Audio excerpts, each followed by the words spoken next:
ఓం నమో భగవతే వాసుదేవాయ నమః. ఇంతకుముందు వీడియోలో మనము విష్ణు పురాణం మొదలు పెట్టుకున్నాము. నిన్నటి వీడియోలో ఉపోద్ఘాతం వరకు చదువుకున్నాము. ఈరోజు విష్ణు పురాణంలో ఎన్ని అంశాలు ఉన్నాయి, వాటిలో ఎన్ని భాగాలు, వాటిలో గురించి కథలు ఏమేమి చెప్పబడినాయి అనే విషయాలను గురించి తెలుసుకుందాం. విష్ణు మహాపురాణంలో మొత్తము 6 అంశాలు ఉన్నాయి. ఆ అంశాల్లో కూడా ఎవరెవరు ఏమేమి చెప్పారు, ఎలా ఉన్నాయి అనే విషయాలను తెలుసుకుందాం. ఓ వత్సా వినుము, నేను నీకు సర్వ పాపహరమైనది 23,000 శ్లోకములు కలది అగు విష్ణు మహాపురాణము యొక్క వివరములు తెలుపుచున్నాను. ఈ పురాణము యొక్క మొదటి పూర్వ భాగంలో శక్తి యొక్క కుమారుడైన శ్రీ పరాశరుడు మైత్రేయునికి పూర్వమునందు పురాణ అవతారికను 6 అంశములందలి విషయములను నిర్దిష్టపరచెను. సృష్టి జన్మ కారణము, సృష్టి దేవాదుల ఉత్పత్తి, సముద్ర మథనము, దక్షాదుల వృత్తాంతము, ధ్రువ పృథు చరిత్రము, ప్రచేతునుని ఆఖ్యానము, ప్రహ్లాద కథ, అనేక రాజుల రాజ్యాధికార వృత్తాంతము ఇది అంతయు ప్రథమాంశములో చెప్పబడినది.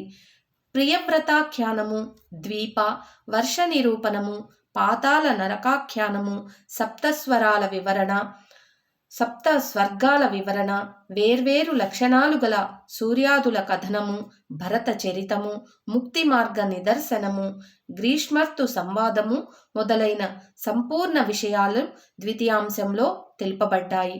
మన్వంతరాఖ్యానము, వేదవ్యాసుని అవతారము, నరకోద్ధారక కర్మలు, తరువాత సగర ఔర్వ సంవాదము ద్వారా సర్వధర్మ నిరూపణము, వర్ణాశ్రమ నిబంధనలు, శ్రాద్ధకల్ప నిర్దేశము, సదాచారాలు, మయోమోహ కథ ఇవి అన్నీ తృతీయాంశంలో చెప్పబడ్డాయి.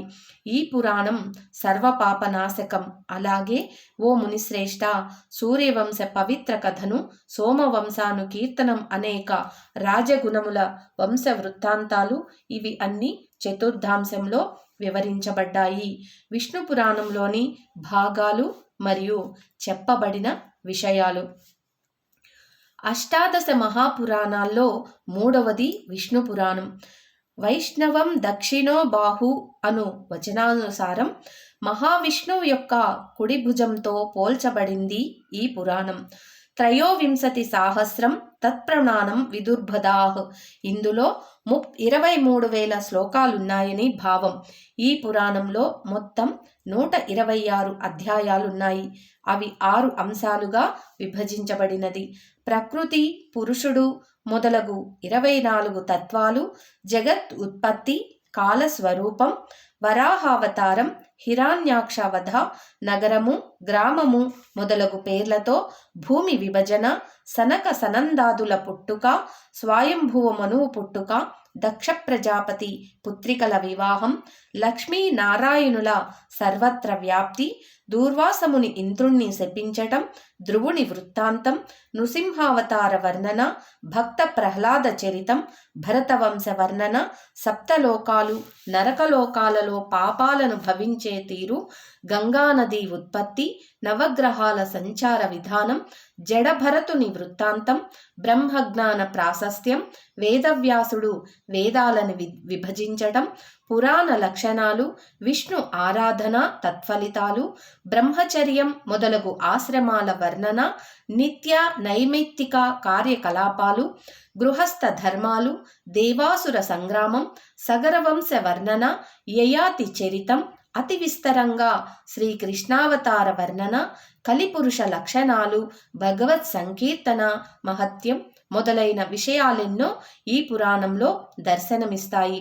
వైష్ణవ సిద్ధాంతాలకు మూలాధారము ఈ పురాణం.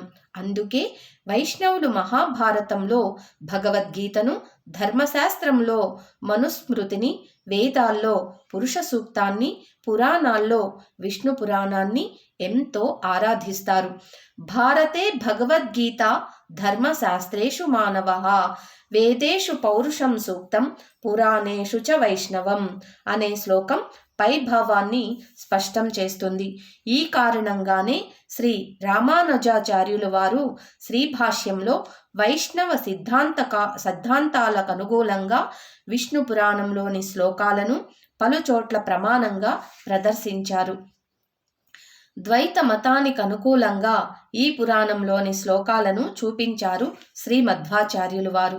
శరణు కోరటం, భగవంతుని గుణగానం, మనోవాక్కాయములతో చేసిన కర్మలను మహావిష్ణువునకే సమర్పించటం ఈ పురాణాల్లో ప్రధానంగా పేర్కొనబడింది.